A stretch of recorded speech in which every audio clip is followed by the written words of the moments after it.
초한지 유방과 항우의 전쟁.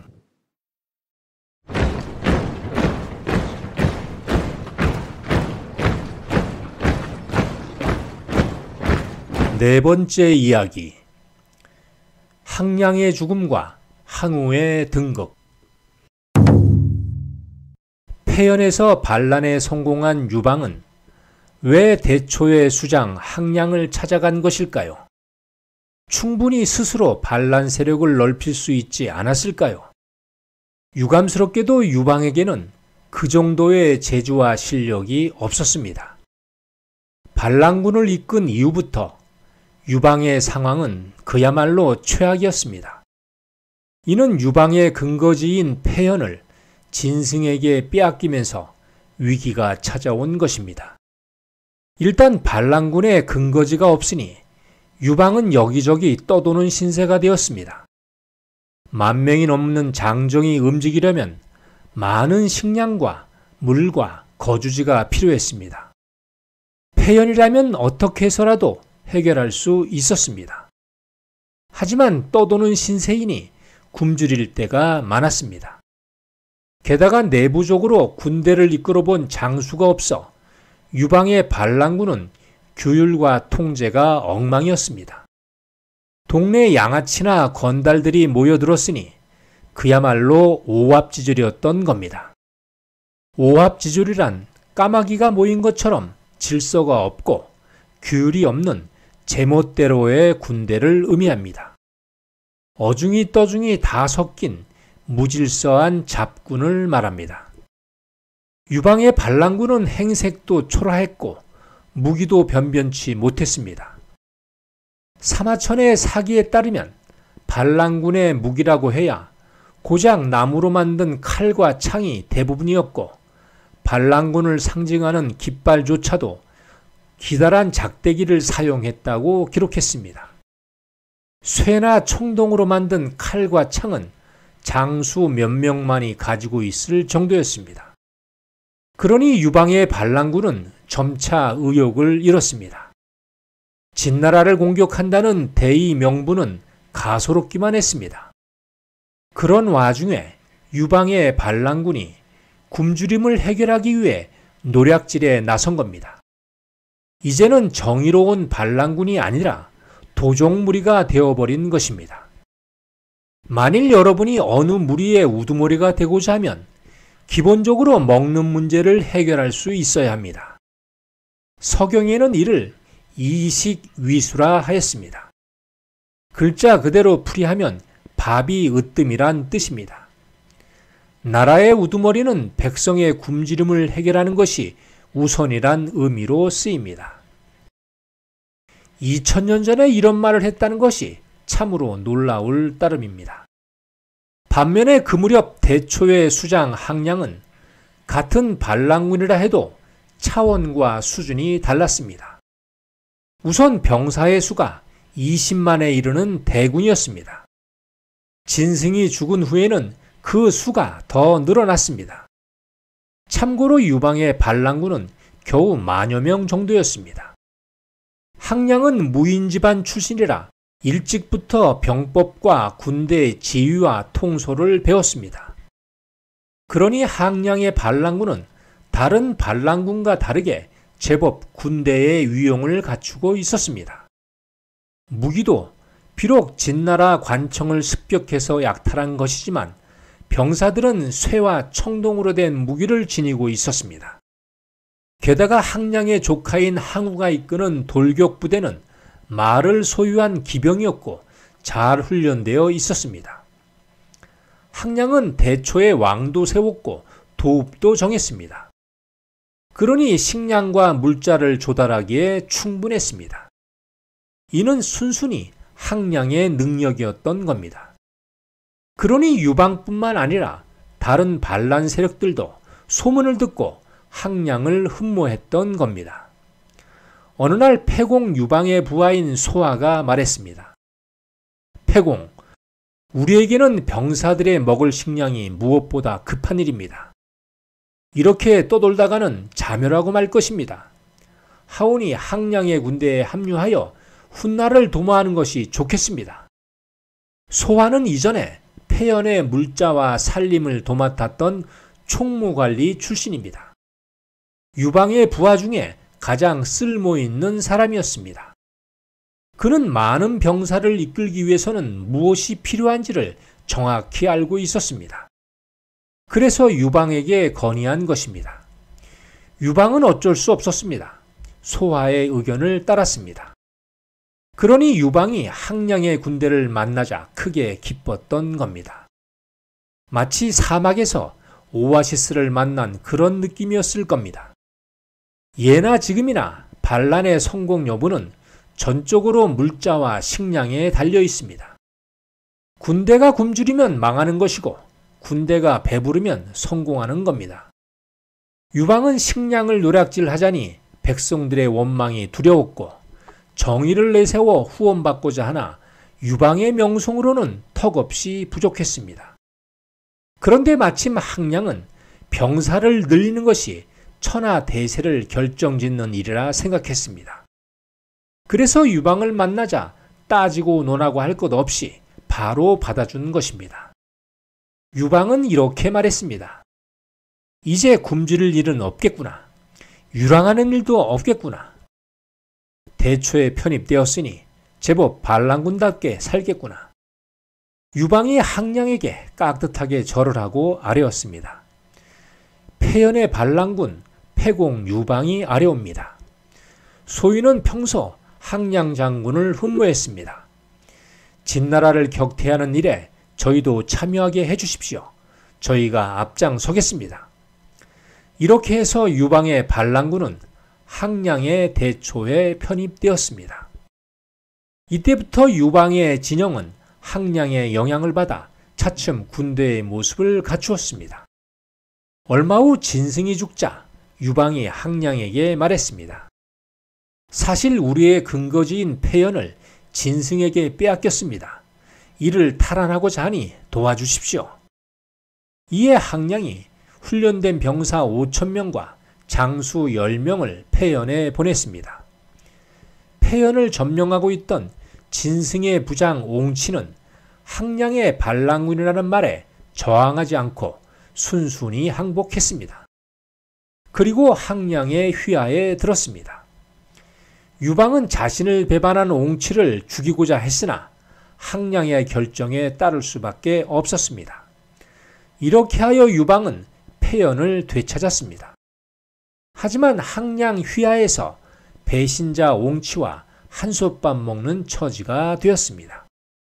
초대 반란군이자 장초의 왕 진승이 죽었다는 소식에 항량은 휘하의 모든 장수에게 조소를 내렸습니다. 모든 반란군 장수들은 설현에 집결하라. 설현에 모인 반란군은 그 수를 셀 수가 없었습니다. 기록에는 20만 명이라고 하고 또는 30만 명이라고도 합니다.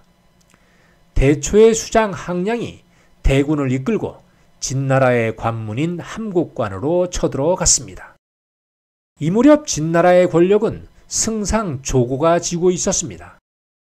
조고는 2세 황제에게 이렇게 말했습니다. 폐하의 용안을 신하들에게 자주 보여주시면 그 존귀함이 사라집니다. 그래서는 황제의 권위와 위엄을 가질 수 없습니다. 하오니 궁궐 깊숙한 곳에 머물러 계시면서 폐하께서 원하시는 것을 마음껏 즐기십시오. 그러면 황제의 존귀함이 하늘에까지 이를 것입니다. 나란 일은 소신이 아랠 것이니 마음 편히 계십시오. 이렇게 하여 승상 조고가 권력을 잡고 진나라 전면에 나선 것입니다. 반란군이 쳐들어온다는 소식에 조고는 급히 장군 장안을 불렀습니다. 반란군 수계 항량이 20만 대군을 이끌고 진나라로 쳐들어오고 있다고 한다. 그러니 장군은 군대를 이끌고 나아가 반란군을 섬멸하라. 이에 장안이 대답했습니다. 승상의 분부대로 반란군을 쳐부시고 돌아오겠습니다. 장안은 진나라 군대의 출정을 명했습니다. 반란군이 위나라 지역을 거쳐 함곡관으로 올 것이다. 그러니 반란군이 거점을 확보하기 전에 위나라를 먼저 점령하라. 장안은 군대를 셋으로 나누어 부장 사마흔, 동해, 이유에게 각각 10,000명의 병사를 주어 이끌도록 했습니다. 그리고 자신은 직접 3만 대군을 이끌고 위나라 지역으로 향했습니다. 진나라 군대가 위나라를 평정하러 온다는 소식에 위나라 왕 조군은 어찌할 바를 몰랐습니다. 위나라는 작고 진나라는 대국이니 이를 어찌 막는단 말인가. 조군은 위급하여 우선 성문을 굳게 닫고 지켰습니다. 이어 대초의 수장 항량과 제나라 왕 전담에게 사신을 보내 구원을 요청했습니다. 위나라 사신이 전담에게 아뢰었습니다. 우리 위나라는 오래전부터 제나라의 방패 역할을 하고 있습니다. 진나라는 멀리 제나라를 점령하고자 하나 우리 위나라가 막고 있어 함부로 나서질 못한 것입니다. 그런데 지금 진나라 대군이 쳐들어와 우리 위나라를 위협합니다. 만일 우리 위나라가 망하면 그때는 제나라도 다음을 기약할 수 없습니다. 하온이 서둘러 구원병을 보내 우리 위나라를 구해 주십시오. 그러면 이후에 우리가 제나라에 대한 고마움을 잊지 않고 진나라의 동진 정책을 막을 것입니다. 제나라 전담은 신하들과 심사숙고한 끝에 구원군 파견을 결정했습니다. 위나라가 무너지면 다음은 우리 제나라가 위태롭다. 그러니 위나라를 도와 진나라 군대를 무찔러야 한다. 이때 제나라 전담이 직접 군대를 이끌고 위나라로 향했습니다. 한편 대초의 항량은 위나라의 구원 요청에 항씨 가문의 장수 항명에게 병사 10,000명을 주어 파견했습니다. 진나라 장군 장안이 제나라와 대초에서 구원병을 파견했다는 소식을 들었습니다. 부장 사마은은 동쪽에서 진격해오는 제나라 병력을 막으시오. 부장 동해는 남쪽에서 진격해오는 항명의 군대를 막으시오. 나는 부장 이유와 함께 위나라를 공격하겠소. 제나라 전담이 군대를 힘몰아 위나라 지역에 이르렀습니다. 이때 진나라 사마은은 간교한 계책을 써서 산속 기슭에 진나라 군대를 매복시켜 두었습니다. 그리고 기병 1,000명을 이끌고 가서 전담의 길목을 막았습니다. 반란군 괴수 전담은 즉각 항복하라. 그러면 목숨만은 살려주겠다. 그렇지 않고 저항하면 그 목이 달아날 것이다. 제나라 전담은 진나라 사마은의 일성을 가소롭게 여겼습니다. 기병 1,000명으로 제나라 군대 3만 명을 막겠다고 나섰으니 정신 나간 놈이라고 여긴 것입니다. 내 놈이 나를 잡기 전에 내가 내 놈의 목을 우선 베고 말 것이다. 병사들은 진격하여 저놈을 잡아라. 하고는 전담이 달려 나갔습니다. 그러자 제나라 병사들이 그 뒤를 따랐습니다. 사마은이 불리하다고 여겨 후퇴했습니다. 그걸 본 전담이 소리쳤습니다. 여봐라! 저놈들을 놓치지 말고 끝까지 추격하라. 전담은 기세등등하여 사마은을 추격했습니다. 달아나던 사마은은 몇 번이고 사로잡힐 뻔했으나 그때마다 아슬아슬하게 벗어났습니다.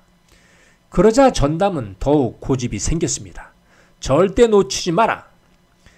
전담이 쫓아오자 사마은은 갑자기 말머리를 돌려 산속으로 달아났습니다. 전담은 생각할 겨를도 없이 계속해서 추격했습니다. 그런데 갑자기 산 기슭 양쪽에서 진나라 병사들이 함성을 지르며 달려 나왔습니다. 그 순간 전담은 속았다는 걸 알았습니다. 급히 방향을 틀어 달아났습니다. 산을 막 빠져나가려 할 때 화살이 날아들어 전담이 탄 말을 쓰러뜨렸습니다. 그와 동시에 전담이 말에서 나가 떨어졌습니다. 하지만 전담은 지체하지 않고 일어서서 부하의 말에 오르려 했습니다. 그러나 어느 틈엔가 사마은이 달려와서는 전담의 목을 칼로 내리쳤습니다. 전담은 그렇게 허무하게 죽고 말았습니다. 제나라 병사들은 뿔뿔이 흩어졌고 사로잡히거나 제나라로 달아났습니다. 이때 사로잡힌 제나라 병사가 2만 명이 넘었다고 합니다. 이는 사마은의 병법이 제나라 전담의 용맹함을 넘어선 것입니다. 야만의 시대였으나 인류는 점차 지략을 알았던 겁니다. 한편 대초의 항명은 위나라를 구하러 가는 도중에 진나라 동해의 군대를 만났습니다. 항명이 이끄는 군대는 여러 날을 편히 쉬며 천천히 행군했기에 사기가 높았습니다. 반면에 동해의 진나라 군대는 멀리서 달려왔으니 몹시 피곤한 상태였습니다. 전쟁이란 상대의 처지가 피곤하다고 해서 봐주는 법이 없습니다. 상대가 불리할 때 공격해야 이기는 것입니다. 항명이 군대에 명했습니다. 진나라는 피곤하여 기세를 잃었다. 그러니 병사들은 용감히 나아가 싸우라. 적의 목을 베어 가져오는 자에게는 크게 상을 내릴 것이다. 돌격하라. 대초군은 사기 충천하여 힘차게 진격했습니다. 반면에 부장 동해가 이끄는 진나라 군대는 지쳐있어 일방적으로 밀렸습니다. 그렇게 30리를 후퇴했습니다. 그런데 항명은 진나라 군대가 밀리는 속셈을 알아채지 못했습니다. 어떤 전략이 숨겨져 있을 거라고는 전혀 상상하지 못했습니다. 그렇게 일방적으로 쫓다 보니 진나라 군대가 후퇴한 곳은 바로 진나라 장안 장군의 본진이었습니다. 항명은 용맹하기는 했으나 지리와 천시를 읽는 능력이 없었던 겁니다. 아군에게 유리한 정황이라 계속해서 동해의 진나라 군대를 쫓은 것입니다. 이는 진나라 동해에 계획된 전략이었습니다. 항명은 장안의 군대를 보자 긴박해졌습니다. 급히 부하들에게 명했습니다. 서둘러 발을 빼고 퇴각하라. 그 순간 진나라 장안의 3만 병사가 항명의 퇴각을 막아섰습니다. 항명은 당황할 수밖에 없었습니다. 게다가 반나절을 추격해 왔으니 피곤한 상태였습니다. 이제 전세가 역전된 것입니다. 진나라 군대가 신속하게 항명의 대초군을 포위했습니다. 이어 장안이 명했습니다. 저 도적놈들을 한 놈도 살려두지 말고 모두 죽여라. 진나라 군대가 몰아치자 대초의 병사들은 수숫대가 잘리듯이 떨어져 나갔습니다. 대초의 장군 항명은 진나라 장수 이유의 칼을 12합 받아쳤습니다. 하지만 진나라 동해가 달려오는 것을 보자 달아나려고 말머리를 돌렸습니다. 그 순간 이유의 칼이 날아들어 항명의 목이 떨어졌습니다. 장군을 잃은 대초군은 그만 전멸하고 말았습니다. 주변은 시신으로 산을 이루었고 개울과 하천은 죽은 사람의 피로 물들었습니다. 대초의 병사 단 한 명도 살아남지 못했습니다. 진나라는 잔인하기는 했으나 전략이 아주 뛰어났던 겁니다. 이는 반란군이 따라올 수 없는 그런 수준이었습니다. 진나라 장안은 이렇게 주변 세력을 정리한 후에 본격적인 위나라 공격에 나섰습니다. 위나라는 구원군이 모두 패했다는 소식에 사기를 잃었고 반대로 진나라 군대는 사기가 드높았습니다. 진나라 군대가 쳐들어온다는 소식에 위나라 장수 위표가 왕 조구를 모시고 남쪽 대초 지역으로 도망쳤습니다. 이렇게 해서 진나라 장안은 위나라 지역의 반란군을 모두 평정했습니다. 이어 장안은 대초 항량을 직접 치기 위해 동화 지역으로 향했습니다. 진나라 군대는 위풍당당했고 늠름했습니다. 감히 누구도 그 기세를 막을 수 없었습니다. 한편 항량은 항명이 죽고 군사 3만 명을 잃었다는 소식에 긴급 회의를 열었습니다. 이번 패배는 대초에 너무도 큰 손실이다. 진나라는 만만하게 볼 상대가 결코 아니다. 지금 장안이 진나라 대군을 이끌고 이리로 오고 있다. 우리가 어찌해야 하는가? 이때 항우가 나서서 말했습니다. 내가 돌격부대를 이끌고 가서 당장 장안의 목을 베어 오겠습니다. 그러자 항량이 항우를 크게 꾸짖었습니다. 진나라 대군을 어찌 혼자서 막을 수 있단 말이냐. 섣불리 나섰다가는 개죽음을 당하고 말 것이다. 그러니 함부로 나서지 마라. 하지만 항우 이외에 누구도 나서지 못했습니다. 특히 겁쟁이 유방은 고개를 숙인 채 모르는 체하고 있었습니다. 항량은 달리 선택이 없었습니다. 그렇다면 내가 직접 나서겠다. 전군은 출전을 준비하라. 항량은 항우가 비록 용맹하고 힘이 세기는 하지만 병법과 전략을 모르기에 위험하다고 여긴 것입니다. 항량이 20만 대초군을 이끌고 가서 동하에 진을 쳤습니다. 건너편에는 장안의 진나라 군대가 진을 치고 있었습니다. 장안의 진나라 군대를 보자 항우가 마음이 급해졌습니다. 가슴이 불타올랐던 겁니다. 항량의 허락도 받지 않고 무작정 전위대를 이끌고 장안의 군대 가까이 다가갔습니다. 그리고 진나라 진영을 향해 소리쳤습니다. 진나라의 겁쟁이 장안, 거기 있느냐? 있으면 나와서 나의 칼을 받아라. 그러자 장안이 여러 장수를 거느리고 나와 소리쳤습니다. 하룻강아지 범무서운 줄 모른다더니 내 놈은 누구냐? 진나라 군대의 칼맛을 보고 싶은 것이냐? 항우가 대답했습니다. 내 놈이 무슨 재주가 있어? 진나라의 장군이란 말이냐? 용기가 있으면 어서 나와 덤벼라. 당장 그 목을 베어주겠다. 그러자 장안이 말했습니다. 똥강아지 주제에 내 놈이 뭘 믿고 찝쩍대는 것이냐? 그렇게 까불다가 내 칼에 목이 떨어져 나간 놈이 회계산을 가득 메웠다. 내 놈을 잡기에는 이 칼이 아깝지만 어디 용기가 있다면 달려 나와라. 장안의 말이 끝나기도 전에 항우는 분을 못 이겨 오추마를 후려치며 칼을 뽑아 달려 나갔습니다. 이에 장안이 말을 타고 뛰어나와 거대한 삼지창을 휘둘렀습니다. 항우의 칼과 장안의 삼지창이 부딪힐 때마다 격렬한 불꽃이 튀었습니다. 서로 치고받으며 10여 합에 이르렀습니다.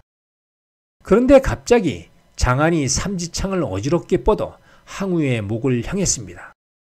그러자 항우가 기회가 왔다고 여겨 칼로 삼지창을 당겼다가 밀었습니다. 그러자 장안의 삼지창이 땅에 떨어졌습니다. 항우가 칼로 장안을 베려고 하자 장안이 급히 말머리를 돌려 달아났습니다. 항우는 기회를 놓치지 않으려 오추마를 급히 몰았습니다. 그때 진나라 진영에서 부장 이유가 달려나와 항우의 칼을 가로막았습니다. 항우가 소리쳤습니다. 내 놈은 또 누구냐? 칼맛을 보려고 나선 것이냐? 항우가 눈을 부릅뜨고 칼을 휘둘렀습니다. 부장 이유가 항우의 칼을 세합받은 사이에 장안은 진영으로 무사히 돌아갔습니다. 이유가 불리하여 물러서자 장안의 부장 사마흔과 동해가 칼을 뽑아들고 달려 나왔습니다. 항우는 한순간 진나라의 세 장수 사마흔, 동해, 이유와 싸우게 되었습니다. 하지만 항우는 전혀 밀리지 않았습니다. 항우의 날렵한 검술에 진나라의 세 장수가 도리어 감당할 수 없었습니다. 결국은 진나라의 세 장수가 불리하여 달아났습니다. 그러자 대초의 장수인 영포와 환초 그리고 우영이 앞장서서 진나라 군대를 공격했습니다. 항우가 무섭게 돌진하여 진나라 병사들을 칼로 베니 감히 막아서는 자가 없었습니다. 대초의 병사들은 이를 보고 크게 사기가 올랐고 진나라 군대는 두려워 달아나고 말았습니다. 싸움은 대초의 승리였습니다. 진나라 장안은 30리나 물러서서 겨우 수습할 수 있었습니다. 진나라 장안이 부장들에게 말했습니다. 저 항우라는 놈이 참으로 대단하구나. 내가 수백 번을 싸웠으나 저런 놈은 정말 처음이다. 검술은 날렵하고 힘은 장사이고 동작은 민첩하니 어찌 이길 수 있겠는가? 그러니 전공법으로는 저놈을 이길 수 없다. 계략을 써서 저놈을 사로잡아야겠다. 힘은 저놈이 있을지 모르나 전략은 나 장안이 우세하다. 이어 진나라 장안은 동화성에 틀어박혀 수비에 치중할 뿐 밖으로 나오지 않았습니다. 그러자 항량이 반란군 장수들에게 이렇게 말했습니다. 항우가 무술이 출중하기는 하지만 그래도 장하는 백전노장이다. 그는 싸움에서 져본 적이 없는 자이다. 그런데 항우에게 일방적으로 밀렸다면 이는 장한이 늙고 쇠약해졌다는 증거이다. 이제 장한은 물러설 때가 됐다는 의미다. 내일 아침에 우리는 동화성을 총공격할 것이다. 장한의 목을 베어오는 자에게는 크게 상을 내릴 것이다. 다음날 항량은 항우를 중군대장, 영포를 우군대장, 유방을 좌군대장으로 삼아 진격을 명했습니다. 이때 유방은 첫 전투였습니다. 항우와 영포가 과감히 진격할 때 유방은 겁심하나 한 발 늦추었습니다. 그런데 진나라 군대가 북문으로 달아난다는 말에 유방이 서둘러 진격했습니다. 그런데 항우와 영포는 달아나는 진나라 군대를 쫓지 않았습니다. 이는 혹시라도 적이 변칙수를 쓸까 하는 두려움 때문이었습니다. 그렇게 해서 장안은 정도로 달아났고 사마흥과 동해는 복양으로 달아났고 이유는 옹구로 달아났습니다. 장안이 후퇴했다는 소식에 항량은 대세가 유리하다고 판단했습니다. 장안과 저 셋을 처리한다면 진나라는 스스로 무너질 것이다. 이에 항량이 급히 군대를 재편했습니다. 항우에게는 옹구로 가서 이유를 치게 했고 유방에게는 복양으로 가서 사마흥과 동해를 치게 했고 항량 자신은 영포를 후군으로 삼아 장안을 추격했습니다. 항우는 가장 먼저 옹구로 달려가 이유에게 야유를 퍼부었습니다. 내 놈이 겁쟁이라는 걸 이제야 알겠다. 그리고도 진나라의 장수라니 참으로 뻔뻔하구나. 그렇지 않다면 어서 나와서 내 칼을 받아라. 그러자 이유가 진나라 진영 앞에 모습을 드러냈습니다. 이에 항우가 오추마를 몰아 이유 앞으로 달려갔습니다. 항우는 성질이 급하긴 하지만 결정한 일은 주저하지 않고 과감히 행하는 성격이었습니다. 아주 직설적이었던 겁니다. 항우가 바람처럼 달려가 칼을 휘두르자 이유의 목이 떨어져 나갔습니다.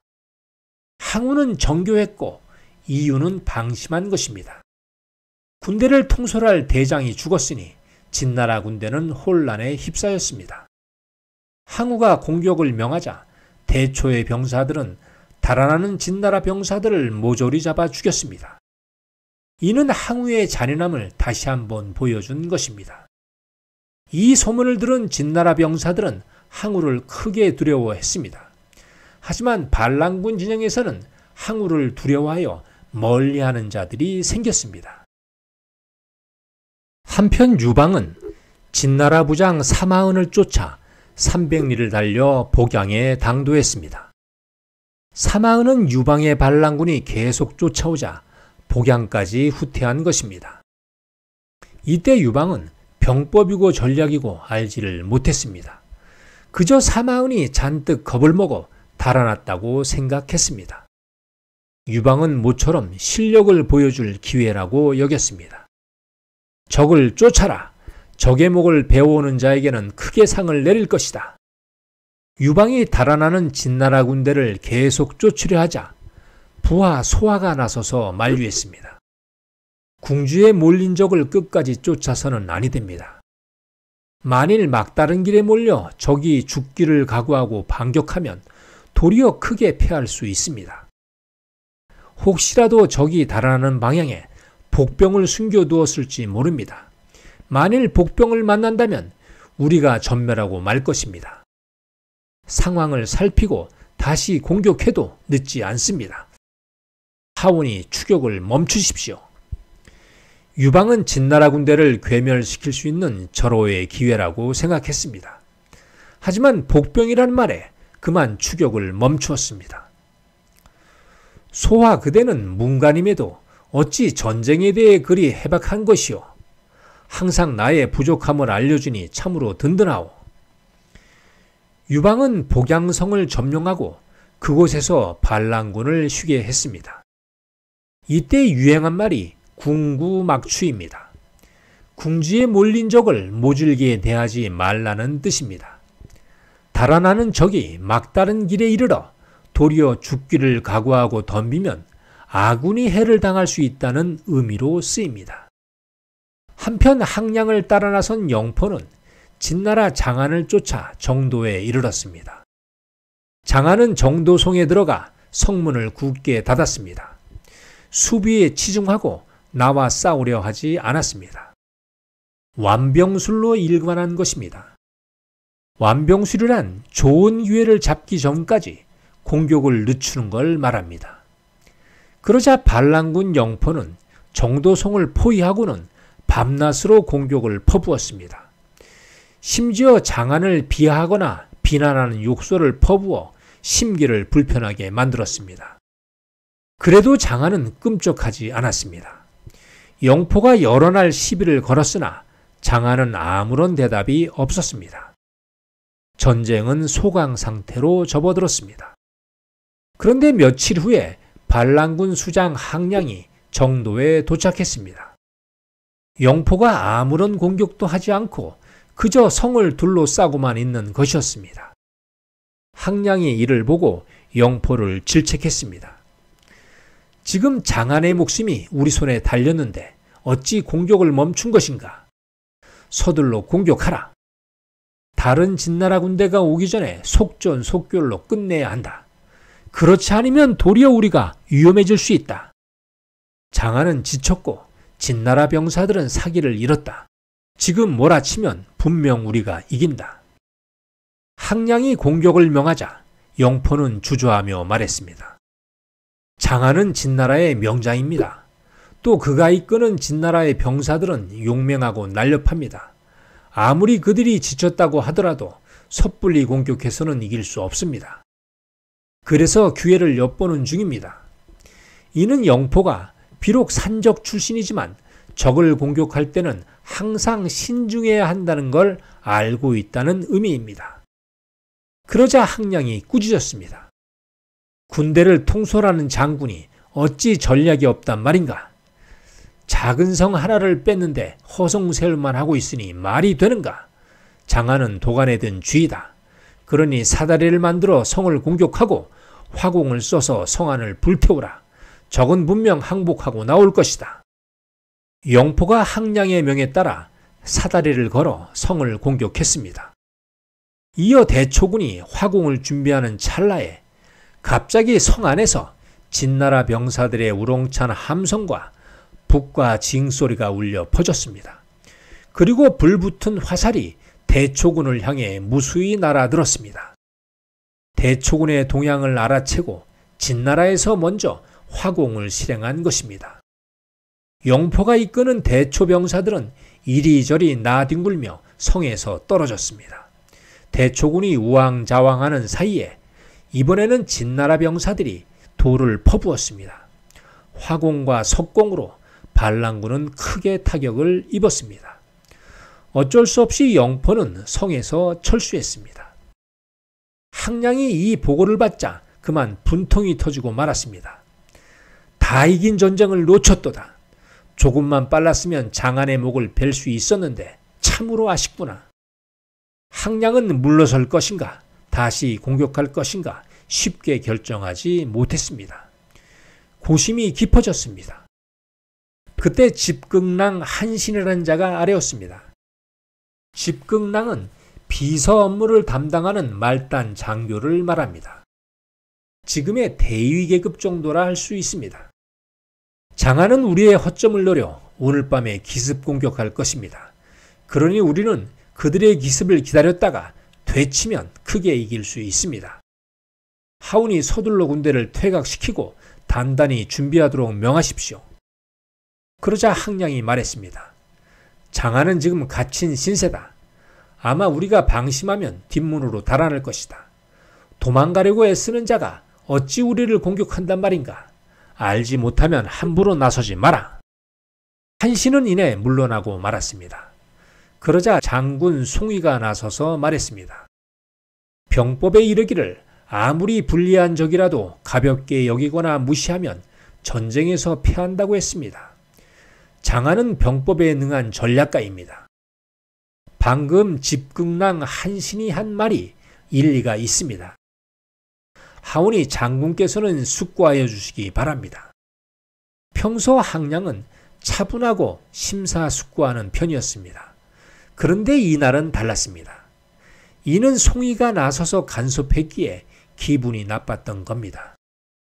갑자기 외골수가 돋은 것입니다. 알았소. 내가 부장들과 의논하여 합리적인 결정을 하도록 하겠소. 이는 송이의 말을 받아들이지 않겠다는 뜻입니다. 직접적으로 표현하지는 않았지만 송이의 간섭이 못마땅하다는 표시였습니다. 영포와 부장들은 한 발 물러서자고 의견을 내었습니다. 하지만 항량은 생각이 달랐습니다. 이번에 몰아쳐서 장안의 목을 꼭 베어야 한다는 생각이 들었던 겁니다. 이는 하늘이 우리에게 주신 기회다. 그러니 장안의 운명은 오늘 여기서 끝이다. 새벽에 공격할 것이다. 그러니 전군은 전투 태세를 갖추고 추침하라.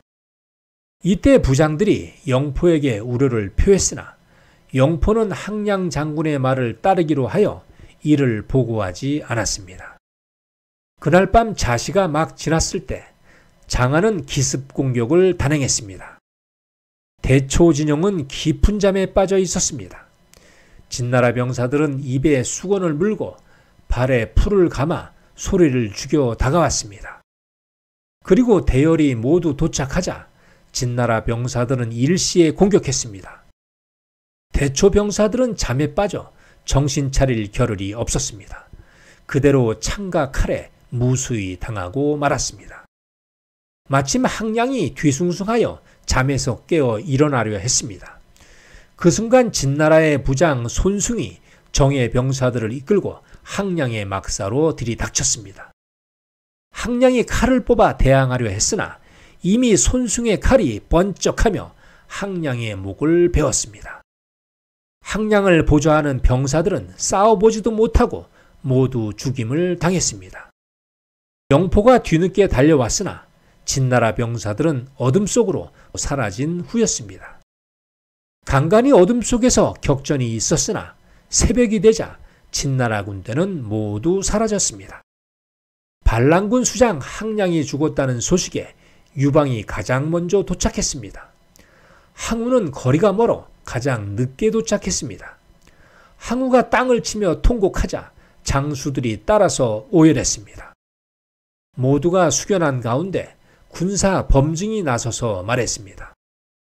차분하고 조용한 말씨였습니다. 항량 장군께서는 대초를 위해서 장렬히 싸우다 돌아가셨습니다. 참으로 슬프고 안타까운 일입니다. 하지만 우리는 통곡만 하고 있을 수 없습니다. 언제 진나라가 다시 쳐들어올지 모르기 때문입니다. 항량 장군의 대업을 이어받아 서둘러 진나라 공격에 나서야 합니다. 그것이 원수를 갚는 일입니다. 그러니 울음을 그치고 그만 일어서십시오. 그러자 항우가 통곡을 멈추었습니다. 항우는 칼을 뽑아들고는 장수들에게 말했습니다. 슬프도다. 대장부 가슴이 천갈래 만갈래 찢어지는구나. 내 기필코 진나라를 멸망시켜 숙부의 원수를 갚으리라. 죽음으로 굳게 맹세하는 바이다. 장수들은 숙연한 채 모두 고개를 숙이고 있었습니다. 이어 항우를 대초의 장군으로 세웠습니다. 장군 송위도 있고 군사 범증도 있지만 반란군의 실질적인 대장은 항우인 셈이었습니다. 항우는 정중히 항량의 장례를 치르고 진나라 장안을 쫓아 진유로 떠났습니다. 이때 유방은 탕군에 머물러 후위를 도모했습니다. 한편 장안은 대초군을 물리친 후에 그 기세를 몰아 조나라로 향했습니다. 그 무렵 조나라는 조홀이 왕이었고 장이가 제상이며 진여가 대장군이었습니다. 이들은 장안의 진격 소식을 듣자 급히 거록송으로 옮겨 수비에 돌입했습니다. 거록송은 난공불락의 천연 요새였습니다. 장안이 30만 내군을 이끌고 공략한다고 해도 쉽게 함락시킬 수 없는 곳이었습니다. 이는 들어가는 입구가 좁아 수비하기에 이롭기 때문입니다. 조나라는 그래도 안심할 수 없어 대초의 신임 장군 항우에게 구원을 요청했습니다. 진나라 장하는 병법에 뛰어난 전략가였습니다. 부장 왕리와 섭간에게 거록송을 두 방향으로 포위하도록 했습니다. 그리고 자신은 남쪽에 진을 치고 조나라가 항복하고 나올 것을 대비했습니다. 아무리 거록송이 요새라고 해도 저들이 굶주리면 성을 나올 것이다. 그러니 길목을 단단히 지켜라. 그 무렵 대초의 상황은 아주 분주했습니다. 항량이 죽자 진나라에 대한 불안감이 커진 탓에 항우를 급히 불러들였습니다. 이어 새롭게 조직을 개편했습니다. 여청을 재상에 삼아 어린 회왕을 보좌하게 했고 물자와 식량을 담당하도록 했습니다. 항량에 이어 대장군 자리에 송위를 임명했습니다. 항우는 옛날 노나라 지역의 우두머리인 노공으로 임명했습니다. 이는 노나라 지역의 모든 권한을 가진 제후라는 의미입니다. 군사 범증은 이전 그대로 전략가로 삼았습니다. 이번 인사의 특별한 점은 송이의 등장이었습니다. 항우를 대장군으로 삼으려 했으나 반란군 우두머리들이 항우를 두려워하여 꺼렸던 겁니다. 물론 항우는 너무 젊은 탓에 자리의 귀천을 알지 못했습니다. 장군이면 그냥 좋겠던 겁니다. 항우가 이의를 제기하지 않으니 반란군 우두머리들은 송이를 추대했습니다. 이는 송이가 병법에 뛰어나 항량의 무리수를 지적한 점을 이유로 삼은 것입니다. 하지만 그 속을 파보면 반란군 우두머리들은 서로 야망이 있어 항우는 상대하기 어렵고 송이는 만만했다고 할 수 있습니다. 이어 팽성을 새로운 대초의 도읍으로 삼았습니다. 그러자 조나라 사신이 막 도착했습니다. 진나라의 대군이 2달째 조나라를 포위했습니다. 거록송은 이미 식량이 떨어져 군대가 아사 직전입니다. 그러니 제발 조나라를 도와주십시오. 조나라가 망하면 반란군 전체가 위험할 것입니다. 이에 항우가 나서서 말했습니다. 당연히 조나라를 도와야 합니다. 만일 조나라가 망하면 진나라는 우리 대초로 향할 것입니다. 그러니 조나라를 도와 진나라 군대를 괴멸시켜야 합니다. 이에 대초의 회왕은 송이를 대장군으로 삼고 항우를 차장으로 삼았습니다. 송이는 여러 장수를 부장으로 삼아 조나라로 떠났습니다. 조나라 인근 안양에 당도하자 송이가 군대의 진군을 멈췄습니다. 군대는 이곳에 진을 치라. 진나라는 거록을 포위하고 2달이 지났으니 아마 많이 지쳐 있을 것이다. 우리는 여기서 기회를 보아 진나라를 공격할 것이다. 그러니 장수들은 진영을 굳건히 지켜라. 장수들은 송이의 말을 따랐으나 항우는 불만이었습니다. 당장에 쳐들어가 진나라 장안을 죽이고 숙부 항량의 원수를 갚고자 해서였습니다. 하지만 명령 체계를 따를 수밖에 없었습니다. 그렇게 송이는 안양에서 한 달을 머물렀습니다. 하루는 항우가 참다 못해 송이에게 따져 물었습니다. 우리가 조나라를 구하기 위해 출병했는데 도대체 여기서 머무는 이유를 모르겠습니다. 서둘러 황하를 건너 진나라를 쳐서 조나라를 구해야 할 것이 아닙니까? 송이가 항우의 말을 듣더니 고개를 절레절레 흔들면서 말했습니다. 그건 너무 성급한 전략이요. 소의 몸에 진딧물을 털어 없앤다고 해서 벼룩이나 이가 다 없어지는 것은 아니잖소. 진나라가 조나라를 물리친다면 그때는 아마 진나라가 많이 지쳐 있을 것이요. 우리는 그때를 노려 공격하면 일시에 진나라를 무너뜨릴 수 있소. 그러니 진나라와 조나라가 싸우도록 하는 것이 최상의 전략이요. 답답하겠지만 조금만 더 기다리시오. 내가 힘으로는 항우 장군을 이기지 못하나 병법과 지략에 있어서는 항우 장군이 나를 결코 이길 수 없을 것이요. 항우가 물러가자 송이는 불안했습니다. 이에 강력한 군령을 내렸습니다. 대장군의 명령을 어기고 함부로 행동하는 자는 엄히 처벌할 것이다. 사마천의 사기에는 이 부분을 이렇게 표현했습니다. 호랑이처럼 난폭하게 굴거나 염소처럼 제멋대로 날뛰거나 늑대처럼 사욕을 부리는 자는 엄히 처벌할 것이다.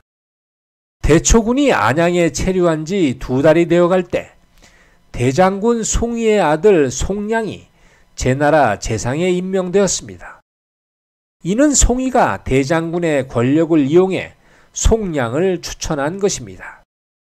송이는 송량이 제나라로 가기 전에 안양에서 가까운 무염에서 축하 연회를 열었습니다. 이때 부장들을 이끌고 거창하고 호화로운 행렬로 떠났습니다. 전쟁 중이라 대초의 병사들은 추위와 굶주림에 허덕였고 몰골은 아주 비참했습니다. 하지만 송이의 연회는 진수성찬의 값진 요리로 아주 성대한 잔치였습니다. 진영을 지키고 있던 항우가 이 보고를 받자 끝내 불만이 폭발하고 말았습니다. 조나라를 구하고 진나라를 무찌를 일에 힘을 써도 모자랄 판인데 이 와중에 성대한 연회라니 정신이 나간 것이 아닌가. 병사들은 감자로 겨우 연명하는데 아들을 위해 성대한 연회라니 그것이 대장군이 할 노릇인가. 송이는 밤늦게 진영으로 돌아왔습니다. 이른 아침 항우가 이를 따지기 위해 송이의 막사로 찾아갔습니다. 하지만 송이는 피곤한 탓에 잠들어 있었습니다. 항우는 그 모습을 보자 그만 분통이 터졌습니다. 이내 칼을 뽑아들어 잠자는 송이의 목을 내리쳤습니다. 이어 항우가 막사에서 나와 송이의 목을 높이 쳐들고 소리쳤습니다. 송이는 대장군의 자격이 없는 자이다. 그는 대장군의 자리를 이용해 제나라의 대초를 팔아넘기려 했다.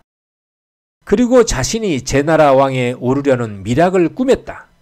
나는 대초를 배반한 송이를 하늘을 대신해 멸한 것이다.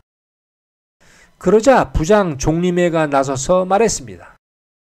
장군께서 역적 송이를 주살한 것은 당연히 정의로운 일입니다. 애당초 진나라에 대항하여 대초를 일으킨 것은 항우 장군이 아니십니까? 그러니 우리는 장군을 따르겠습니다. 그러자 모든 장수와 부장들이 엎드려 절하였습니다. 이어 항우를 대초의 대장군으로 추대했습니다. 항우는 대장군에 오르자 종리매를 불렀습니다. 너는 정예병사들을 데리고 가서 제나라로 떠난 송량을 제거하라. 이는 혹시라도 항우의 일이 시시비비가 될 것을 염려했기 때문입니다. 송량은 제나라 국경에 이르기 전에 종리매의 습격을 받아 목이 달아났습니다.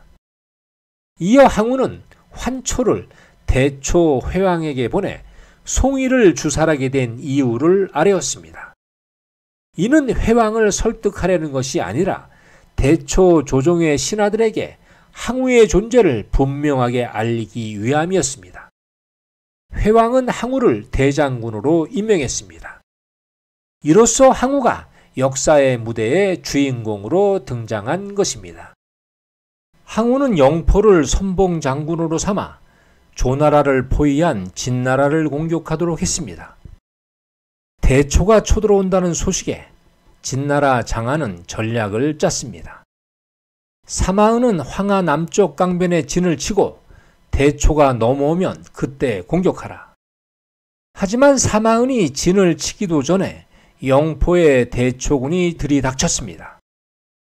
대초와 진나라 군대가 격돌한 것입니다. 그런데 진나라 후미가 급속히 무너지는 것이었습니다.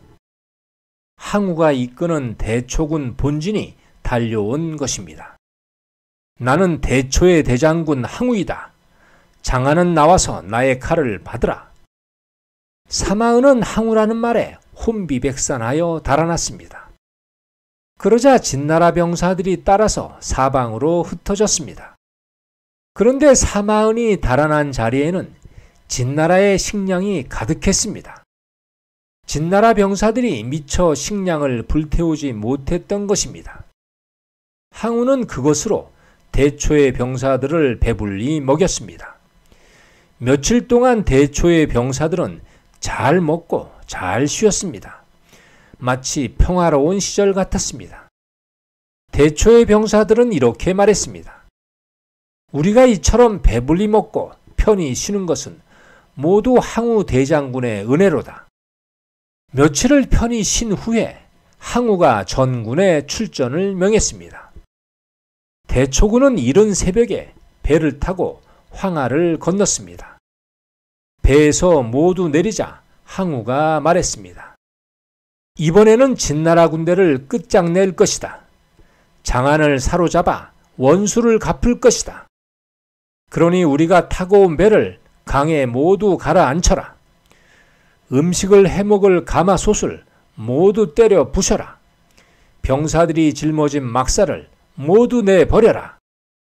식량은 사흘치만 보관한다. 나머지는 모두 강에 버려라. 이제 나아가 진나라를 쳐부셔야 한다. 죽기를 각오하고 싸워야 한다. 승리 아니면 죽음뿐이다. 그러자 병사들이 기치 창검을 들고 환호성을 질렀습니다. 천지가 진동하는 울림이었습니다. 장군의 명이라면 우리가 어찌 목숨을 아낄 수 있겠는가? 그러나 이 광경을 지켜본 군사 범증은 몰래 종리매를 불러 말했습니다. 우리에게 가진 식량은 사흘치 뿐이다. 사흘 안에 승리하지 못하면 모두 죽을 것이다. 그러니 장군은 남쪽 하남으로 가서 식량을 가져오라.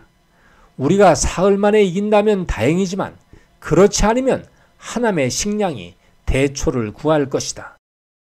종리매는 몰래 군대를 이끌고 하남으로 떠났습니다. 항우는 이 일에 대해 아무것도 알지 못했습니다. 이는 군사 범증의 비밀 지시였던 겁니다. 한편 달아난 사마흔이 장안에게 알렸습니다. 영포 하나도 그 힘을 감당하기 어려운데 항우가 같이 몰아치니 정신이 없었습니다. 지금 항우가 이리로 오고 있습니다. 그러니 서둘러 방비하셔야 합니다. 그 말이 끝나기 무섭게 한 병사가 들어와 알렸습니다.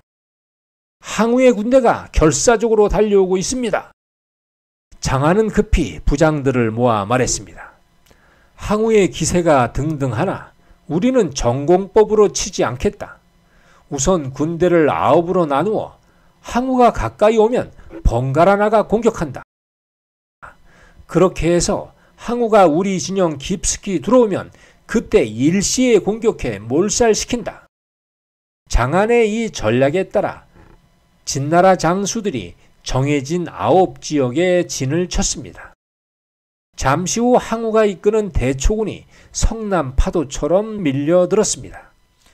가장 먼저 장안이 나와 대적했습니다. 그러자 항우가 소리쳤습니다.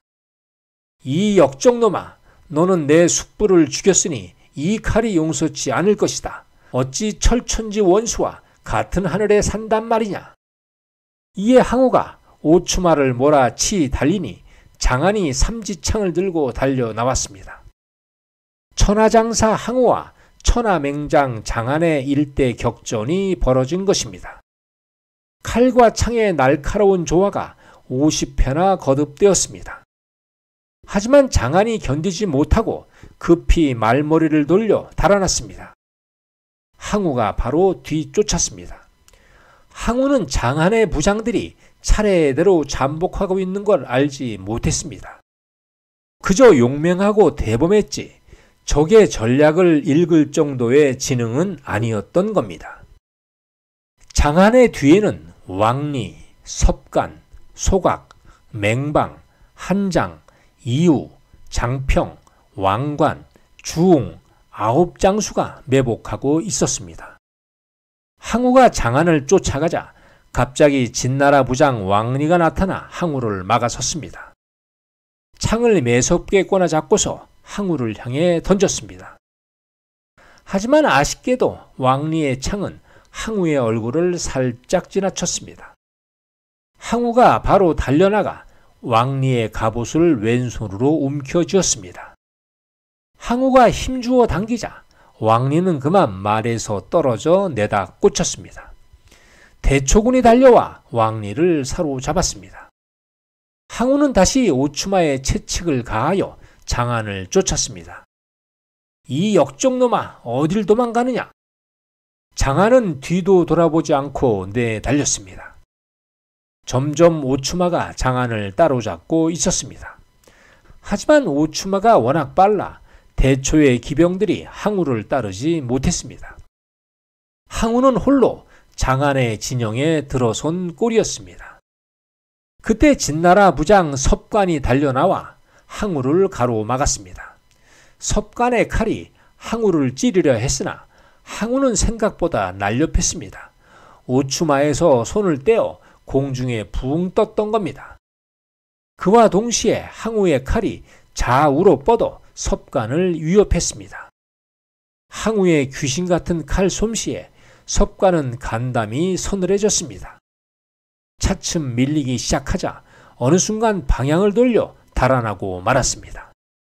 하지만 항우는 자비로운 성격이 아니라 이를 가만둘 리 없었습니다. 바로 달려들어 섭관의 머리를 베었습니다. 순간 섭관은 머리를 숙여 칼을 피했으나 이어져 온 항우의 공격에 그만 어깨를 베이고 말았습니다. 섭관은 말 아래로 나뒹굴었습니다. 이를 본 장안의 부장 송문이 섭관을 구하러 달려 나왔습니다. 하지만 대초의 기병들이 먼저 달려들어 섭관의 목을 베었습니다. 송문은 어쩔 수 없이 장안의 뒤를 따라야 했습니다. 항우가 장안을 놓치지 않으려 오추마에게 채찍을 가하자 뒤따라온 군사 범중이 만류했습니다. 항우 장군 멈추시오. 너무 깊이 들어왔습니다. 앞에 복병이 숨겨져 있을지 모르니 쫓지 마시오. 그러자 항우가 숨을 몰아쉬고 추격을 멈췄습니다. 성질대로라면 오늘 장안의 목을 베고 말 것이지만 범중의 말에 따른 것입니다. 알았소. 오늘은 이쯤 해두겠소. 항우는 얕은 산이 있는 곳에 대초군을 머물게 했습니다. 그러자 군사 범중이 말했습니다. 오늘 밤 우리가 피곤한 틈을 타서 진나라 군대가 기습할 것입니다. 그러니 본진을 비워놓고 사방으로 매복시켜야 합니다. 적이 공격하면 그때 우리가 공격해도 크게 이길 것입니다. 항우가 범중의 말대로 내 장수에게 병사를 매복하라 명했습니다. 이곳 본진에 불이 붙거든 바로 일어나 공격하라. 도망하는 적을 몰살하라. 그렇게 대초는 본진의 병영을 차리고 기치 창검을 가득히 꽂아 마치 병사들이 쉬는 것처럼 위장했습니다. 한편 장안은 항우가 추격을 중단하자 겨우 숨을 쉴 수 있었습니다.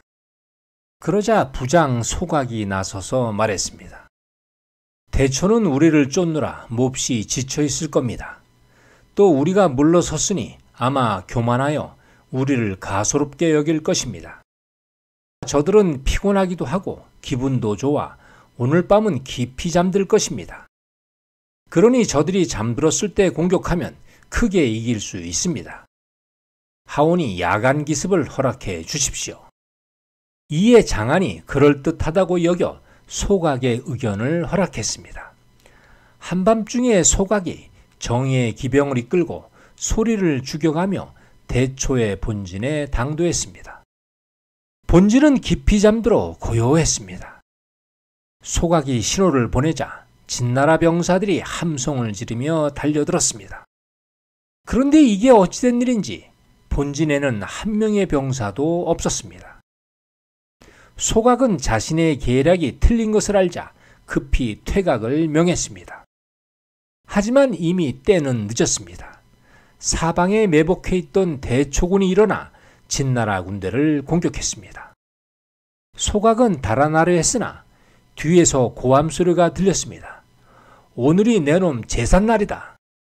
그와 동시에 항우의 칼이 소각의 목을 베었습니다.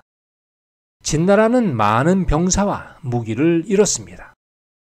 장안은 아무리 생각해도 수습할 길이 없었습니다. 어쩔 수 없이 후퇴해야 했습니다. 장안이 군대를 이끌고 달아나려 하자 갑자기 한 장수가 나타나 소리쳤습니다. 이놈 장안아, 나 영포를 모르겠느냐? 영포의 대초군이 장안의 퇴각로를 막아선 것입니다. 얼굴에 먹물 문신을 한 영포가 도끼를 들고 달려와 장안을 공격했습니다. 장안은 삼지창을 휘둘러 도끼를 피했습니다. 그렇게 몇 합을 싸우다가 멀리서 항우가 오추마를 타고 달려오는 걸 보게 되었습니다. 장안은 싸우다 말고 그대로 달아났습니다. 이때 부장 맹방이 장안을 보호하려 달려 나왔습니다.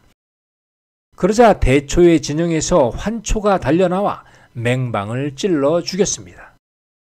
장안은 고개에서 말이 넘어져 말과 함께 뒹굴었습니다. 이를 본 환초가 달려갔으나 그 순간 장안은 진나라 병사의 말로 갈아타고 빠져나갔습니다. 항우는 막 당도했으나 더 이상 장안을 쫓지 않았습니다. 범증이 항우에게 말했습니다. 오늘 밤 진나라 군대는 고향에 진을 칠 것입니다. 그러면 우리는 그 남쪽에 진을 치고 고향 외곽에 둘로 나누어 매복을 시키도록 하십시오. 그리고 장군께서 친히 군대를 이끌고 진나라 진영을 공격하십시오. 만약 적이 따라 나오면 그때 달아나십시오. 진나라 군대가 외곽에 이르면 매복한 군대가 공격하여 몰살시킬 수 있습니다. 이는 장안이 결코 모를 병법입니다. 이에 항우가 영포에게 군대를 주어 남쪽에 진을 치라 하였고 환초와 우영에게는 고향 양쪽에 숨어 있으라 했습니다. 그 시각 장안은 항우를 무찌르기 위해 회의를 열었습니다. 오늘 밤 항우의 기습이 있을 것이다. 그러니 본진은 밖에 매복하고 적을 기다려라. 가까이 이를 때 들고 일어나 항우의 목을 베어라. 밤이 되자 정말로 대초군이 소리를 죽이며 나타났습니다. 장안은 이를 보고 계책이 맞아 떨어졌다고 기뻐했습니다. 그런데 갑자기 밖에 매복한 장안의 장수 둘이 달려와 보고했습니다. 장군, 본진 외곽에서 대초군을 만나 모두 몰살했습니다. 저들의 매복술에 당하고 만 것입니다. 장안은 심각했습니다. 잠시 어쩔 줄을 몰랐습니다. 그때 항우가 군대를 몰아 쳐들어왔습니다. 장안은 급히 말에 올라 북쪽으로 달아났습니다. 그러자 진나라 군대가 조나라 거록송의 포위를 불고 대거 퇴각했습니다. 그 틈에 조나라 군대가 성에서 몰려나와 진나라 군대를 공격했습니다. 진나라 군대는 장안을 따라 달아나기 바빴습니다. 대초의 영포가 장안을 쫓았습니다. 그러자 진나라 장수 장편이 가로막았습니다. 그 틈에 장안은 계속 달아날 수 있었습니다. 진나라 군대가 모두 물러가자 조나라 왕은 항우를 성 안으로 맞이했습니다. 하지만 항우가 이를 거절했습니다. 항우가 말했습니다. 성 안에 있는 반란군 수장들은 모두 나와 대초 진영으로 모여라. 이들은 조나라를 구하기 위해 각지에서 모여둔 반란군 수장이었습니다. 하지만 진나라와 싸울 엄두를 못 내고 조나라 성에 숨어 있었던 겁니다. 자신들의 군대는 감히 진나라와 대적하기에 역부족이라고 여긴 것입니다. 물론 대초의 항우도 진나라를 이길 수 없다고 생각했습니다. 대초의 항우가 아무리 힘이 센들 진나라 장안을 어찌 이길 수 있단 말이냐. 항우의 진영에 모인 반란군 수장들은 모두 무릎을 꿇었습니다. 항우의 날렵함과 용맹함을 보고 크게 감탄한 것입니다. 대초군의 용전분투에 크게 감격한 것입니다. 항우는 이들을 죽은 송이만큼이나 기회를 엿보는 자들이라 여겼습니다. 그러니 반란군의 수장이 아니라 무례배로 여겨 복종을 시킨 것입니다. 이렇게 하여 항우의 시대가 활짝 열렸습니다. 이때 항우의 한략상을 가리켜 파부침주라 합니다. 이는 솥을 깨트리고 타고 배를 가라앉힌다는 뜻입니다. 솥이 없으니 가볍게 이동하여 적을 물리칠 수 있고 이긴 뒤에는 적의 솥으로 밥을 지을 수 있다는 것이고 타고 온 배를 물에 가라앉히면 만일 지면 목숨이 달아나니 돌아갈 이유가 없고 이긴다고 하면 적의 배로 충분히 기환할 수 있다는 의미입니다. 죽기 살기로 싸워 승리를 거둔다는 뜻으로 사용됩니다. 오늘 초한지 이야기는 여기까지입니다. 다음 시간에는 새로운 강자 한신의 등장과 항우의 활약을 이야기하도록 하겠습니다. 시청해 주셔서 감사합니다.